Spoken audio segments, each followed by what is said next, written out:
হেই আমার কলেজের টুকরা ভাইয়েরা, তোমরা কেমন আছো? আশা করি সুস্থ স্বাভাবিক আছো। তো তোমাদের মাঝে আরেকটা ব্যান্ড ভিডিও নিয়ে চলে আসলাম। ব্যান্ড ভিডিওটা হলো তোমাদের মাঝে লন অফ মোডে আছে না, লন অফ মোডে তোমার জাল মাকড়সা ক্যারেক্টার আছে, মাকড়সা ক্যারেক্টার দিয়ে শুধু ঘুষিয়ে ঘুষিয়ে মারবো।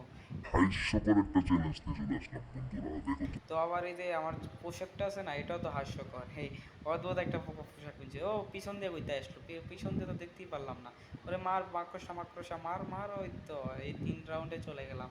আর রাউন্ডে আছে আমার মাত্র 3টা রাউন্ড, মানে মেবি আর 3টা রাউন্ড আছে। 3টা রাউন্ডের পরে আমি জিতা, চ্যালেঞ্জ কমপ্লিট। তো ওই তো আরেকটা মাকড়সা এখানে, কিন্তু আমি কোনো গান ইউজ করতে পারবো না, মানে মেবি কোনো গান ইউজ করতে পারবো না, শুধু হাত দিয়ে ঘুষিয়ে ঘুষিয়ে মারবো। দেখেন আমি কিন্তু গানগুলো সব ফালাই দিতেছি, প্রত্যেকটা রাউন্ডেই গানগুলো ফালাই দিতেছি, গান আমি লাগবো না, মেবি শুধু ঘুষে ঘুষে মারবো, এটাই আমার চ্যালেঞ্জ। চ্যালেঞ্জটা দিয়ে কমপ্লিট করতে পারিনি। ও বুঝে ফেলেছে, মেবি ও বুঝতেছে যে আমি মানে মাকড়সা দিয়ে মারবো আর কি। তো মাকড়সা আসার ওয়েট করতেছি। মাকড়সা ওই ফাইনালি মাকড়সা এসেছে, মাকড়সা সারলাম। মাকড়সা সারার পরে দেখি ওরা মারে মারে আটকা আটকা এই আটকেছে আটকেছে।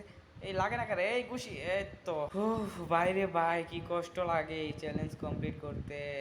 বাবা ভাই, মেবি ভালো প্লেয়ার, দেখেন ব্যানার আফতার ব্যানার দেখে ভালো প্লেয়ারই মনে হচ্ছে।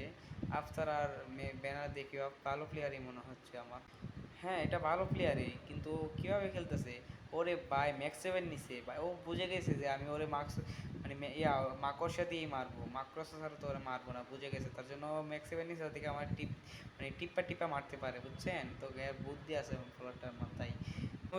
আমি ওয়েট করতেছি আমার মাকড়সা কবে আসবে, এইটাই একটা বিরক্তকর কথা, যে মাকড়সা আসার পরে এই মাকড়সা হিসেবে হচ্ছে মার মার। এই তো মাকড়সা লাগলোই না ভাই, মেরে ফেলছি। আল্লাহ হাফিজ।